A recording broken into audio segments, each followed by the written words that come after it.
Libro de las Crónicas. Capítulo 1. Salomón, hijo de David, consolidó su reino, pues el Señor su Dios estaba con él y lo hizo muy poderoso. Salomón habló con todos los israelitas, es decir, con los jefes de 1000 y de 100 soldados, con los gobernantes y con todos los jefes de las familias patriarcales de Israel. Luego él y toda la asamblea que lo acompañaba se dirigieron al santuario de Gabaón, porque allí se encontraba la tienda de la reunión con Dios que Moisés, siervo del Señor, había hecho en el desierto. El arca de Dios se encontraba en Jerusalén, en la tienda que David le había preparado cuando la trasladó desde Kiriat Jearim. Pero el altar de bronce que había hecho Bezalel, hijo de Uri y nieto de Hur, estaba en Gabaón, frente al santuario del Señor. Por eso Salomón y los israelitas fueron a ese lugar para consultar al Señor. Allí, en presencia del Señor, Salomón subió al altar que estaba en la tienda de reunión, y en él ofreció 1000 holocaustos. Aquella noche Dios se le apareció a Salomón y le dijo: «Pídeme lo que quieras». Salomón respondió: «Tú trataste con mucho amor a David mi padre, y a mí me has permitido reinar en su lugar. Señor y Dios, cumple ahora la promesa que le hiciste a mi padre David, pues tú me has hecho rey de un pueblo tan numeroso como el polvo de la tierra. Yo te pido sabiduría y conocimiento para gobernar a este gran pueblo tuyo. De lo contrario, ¿quién podrá gobernarlo?». Entonces Dios le dijo a Salomón: «Ya que has pedido sabiduría y conocimiento para gobernar a mi pueblo, sobre el cual te he hecho rey, y no has pedido riquezas, ni bienes, ni esplendor, y ni siquiera la muerte de tus enemigos, o una vida muy larga, te los otorgo. Pero además voy a darte riquezas, bienes y esplendor, como nunca los tuvieron los reyes que te precedieron, ni los tendrán los que habrán de sucederte». Después de esto, Salomón bajó de la tienda de reunión que estaba en el santuario de Gabaón y regresó a Jerusalén, desde donde reinó sobre Israel. Salomón multiplicó el número de sus caballos y de sus carros de combate.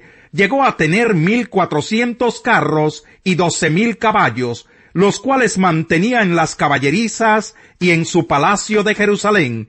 El rey hizo que la plata y el oro fueran en Jerusalén tan comunes como las piedras, y que el cedro abundara como las higueras en la llanura. Los caballos de Salomón eran importados de Egipto y de Cilicia, donde los compraban los mercaderes de la corte. Un carro importado de Egipto costaba 600 monedas de plata, un caballo 150. Además, estos carros y caballos se los vendían a todos los reyes hititas y sirios. Capítulo 2. Salomón decidió construir su palacio real y un templo en honor del Señor. Con este fin reclutó a 70,000 cargadores y 80,000 canteros para que trabajaran en la montaña. Al frente de ellos puso a 3,600 capataces. Luego le envió este mensaje a Hiram, rey de Tiro: «Envíame madera de cedro, tal como lo hiciste con mi padre David, cuando se la enviaste para que se construyera un palacio. Voy a construir un templo en honor del Señor mi Dios. Lo consagraré a él para quemar incienso aromático en su presencia, colocar siempre el pan consagrado y ofrecer allí los holocaustos de la mañana y de la tarde, los sacrificios de los sábados y de luna nueva, así como los de las otras fiestas del Señor nuestro Dios. Esto se hará en Israel siempre. Voy a edificar un templo majestuoso, pues nuestro Dios es el más grande de todos los dioses. Pero ¿cómo edificarle un templo si ni los cielos más altos pueden contenerlo? ¿Y quién soy yo para construirle un templo, aunque solo sea para quemar incienso para él? Envíame un experto para trabajar el oro y la plata, el bronce y el hierro, el carmesí, la escarlata y la púrpura, y que sepa hacer grabados para que trabaje junto con los expertos que yo tengo en Judá y en Jerusalén. los cuales contrató mi padre David. Envíame también del Líbano madera de cedro, de ciprés y de sándalo, pues yo sé que tus obreros son expertos en cortar estos árboles. Mis obreros trabajarán con los tuyos para prepararme mucha madera, porque el templo que voy a edificar será grande y maravilloso. A tus siervos que corten la madera les daré 20,000 cargas de trigo, 20,000 cargas de cebada, 20,000 medidas de vino y 20,000 medidas de aceite. En respuesta, Hiram, rey de Tiro, le envió a Salomón la siguiente carta: El Señor te ha hecho rey de su pueblo porque te ama. Alabado sea el Señor Dios de Israel, que hizo el cielo y la tierra, porque le ha dado al rey David un hijo sabio, dotado de sabiduría e inteligencia, el cual construirá un palacio real y un templo para el Señor. Te envío pues a Hiram Abí, hombre sabio e inteligente, hijo de una mujer oriunda de Dan y de un nativo de Tiro. Sabe trabajar el oro y la plata, el bronce y el hierro, la piedra y la madera, el carmesí y la púrpura, el lino y la escarlata. También es experto en hacer toda clase de figuras y en realizar cualquier diseño que se le encargue. Hiram trabajará junto con tus expertos y con los de David tu padre y mi señor. Envíanos ahora el trigo, la cebada, el aceite y el vino que tan bondadosamente me has prometido. Nosotros cortaremos del Líbano la madera que necesites y te la llevaremos por mar hasta Jope en forma de balsas. De allí tú la llevarás a Jerusalén. Salomón hizo un censo de todos los extranjeros que vivían en Israel. Este censo, que fue posterior al que había hecho su padre David, arrojó la cifra de 153,600. A 70,000 de ellos los puso como cargadores, a 80,000 como canteros en las montañas, y a 3,600 como capataces para dirigir a los trabajadores. Salomón comenzó a construir el templo del Señor en el monte Moria, en Jerusalén, donde el Señor se le había aparecido a su padre David. Lo construyó en el lugar que David había destinado, esto es, en la parcela de Arauna el Jebuseo. La construcción la comenzó el día 2 del mes segundo del 4º año de su reinado. Salomón determinó que los cimientos del templo de Dios fueran de 27 metros de largo por 9 metros de ancho. El vestíbulo de la nave medía lo mismo que el ancho del templo, es decir, también medía 9 metros de largo y 9 metros de alto. Por dentro Salomón lo recubrió de oro puro. Recubrió la nave central con paneles de madera de ciprés, sobre los cuales colocó figuras de palmeras y cadenas de oro fino. El templo lo adornó con piedras preciosas y con oro de Parvaim. En el interior del templo recubrió de oro las vigas, los umbrales, las paredes y las puertas, y en las paredes esculpió querubines. Salomón hizo también el lugar santísimo, el cual medía lo mismo que el ancho del templo, es decir, 9 metros de largo y 9 metros de ancho. Lo recubrió por dentro con 23 toneladas de oro fino. Cada clavo de oro pesaba medio kilo. También recubrió de oro las habitaciones superiores. En el lugar santísimo mandó tallar 2 querubines y los recubrió de oro. Las alas de los querubines medían 9 metros de largo. Cada una de las alas del primer querubín medía 2 metros con 25 centímetros. Una de ellas tocaba la pared interior de la habitación y la otra rozaba el ala del segundo querubín. Cada una de las alas del segundo querubín también medía 2 metros con 25 centímetros. Una de ellas tocaba la pared interior de la habitación y la otra rozaba el ala del primer querubín. Los querubines estaban de pie con el rostro hacia la nave, y sus alas extendidas medían en total 9 metros. La cortina la hizo de púrpura, carmesí, escarlata y lino, y sobre ella mandó bordar querubines. En la fachada del templo levantó 2 columnas de 16 metros de altura, y el capitel que coronaba cada columna medía más de 2 metros. Además, mandó hacer unas cadenas trenzadas y las colocó en lo alto de las columnas. Hizo también 100 granadas y las intercaló entre las cadenas. Levantó las columnas en la fachada del templo, una en el lado sur, y otra en el lado norte. A la primera la nombró Jaquín y a la segunda Boaz. Capítulo 6.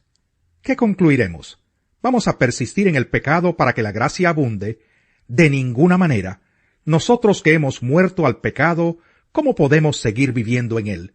¿Acaso no saben ustedes que todos los que fuimos bautizados para unirnos con Cristo Jesús, en realidad fuimos bautizados para participar en su muerte?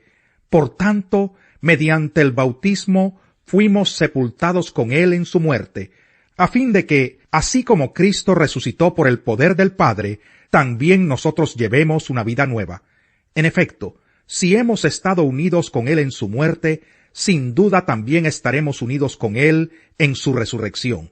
Sabemos que nuestra vieja naturaleza fue crucificada con él para que nuestro cuerpo pecaminoso perdiera su poder, de modo que ya no siguiéramos siendo esclavos del pecado, porque el que muere queda liberado del pecado. Ahora bien, si hemos muerto con Cristo, confiamos que también viviremos con él, pues sabemos que Cristo, por haber sido levantado de entre los muertos, ya no puede volver a morir. La muerte ya no tiene dominio sobre él. En cuanto a su muerte, murió al pecado una vez y para siempre. En cuanto a su vida, vive para Dios. De la misma manera, también ustedes considérense muertos al pecado, pero vivos para Dios en Cristo Jesús. Por lo tanto, no permitan ustedes que el pecado reine en su cuerpo mortal, ni obedezcan a sus malos deseos. No ofrezcan los miembros de su cuerpo al pecado como instrumentos de injusticia. Al contrario, ofrézcanse más bien a Dios como quienes han vuelto de la muerte a la vida, presentando los miembros de su cuerpo como instrumentos de justicia. Así el pecado no tendrá dominio sobre ustedes, porque ya no están bajo la ley, sino bajo la gracia. Entonces, ¿qué? ¿Vamos a pecar porque no estamos ya bajo la ley, sino bajo la gracia? De ninguna manera. ¿Acaso no saben ustedes que cuando se entregan a alguien para obedecerlo, son esclavos de aquel a quien obedecen? Claro que lo son, ya sea del pecado que lleva a la muerte o de la obediencia que lleva a la justicia. Pero gracias a Dios que aunque antes eran esclavos del pecado, ya se han sometido de corazón a la enseñanza que les fue transmitida. En efecto, habiendo sido liberados del pecado, ahora son ustedes esclavos de la justicia. Hablo en términos humanos por las limitaciones de su naturaleza humana. Antes ofrecían ustedes los miembros de su cuerpo para servir a la impureza que lleva más y más a la maldad. Ofrézcanlos ahora para servir a la justicia que lleva a la santidad. Cuando ustedes eran esclavos del pecado, estaban libres del dominio de la justicia. ¿Qué fruto cosechaban entonces? Cosas que ahora los avergüenzan y que conducen a la muerte. Pero ahora que han sido liberados del pecado y se han puesto al servicio de Dios, cosechan la santidad que conduce a la vida eterna, porque la paga del pecado es muerte, mientras que la dádiva de Dios es vida eterna en Cristo Jesús, nuestro Señor. Salmo 16. Cuídame, oh Dios, porque en ti busco refugio. Yo le he dicho al Señor, mi Señor eres tú, fuera de ti no poseo bien alguno. Poderosos son los sacerdotes paganos del país, según todos sus seguidores, pero aumentarán los dolores de los que corren tras ellos. Jamás derramaré sus sangrientas libaciones, ni con mis labios pronunciaré sus nombres. Tú, Señor, eres mi porción y mi copa. Eres tú quien ha afirmado mi suerte. Bellos lugares me han tocado en suerte. Preciosa herencia me ha correspondido. Bendeciré al Señor que me aconseja. Aún de noche me reprende mi conciencia. Siempre tengo presente al Señor. Con él a mi derecha nada me hará caer. Por eso mi corazón se alegra y se regocijan mis entrañas. Todo mi ser se llena de confianza. No dejarás que mi vida termine en el sepulcro. No permitirás que sufra corrupción tu siervo fiel. Me has dado a conocer la senda de la vida. Me llenarás de alegría en tu presencia y de dicha eterna a tu derecha. Atiende al consejo y acepta la corrección, y llegarás a ser sabio. El corazón humano genera muchos proyectos, pero al final prevalecen los designios del Señor.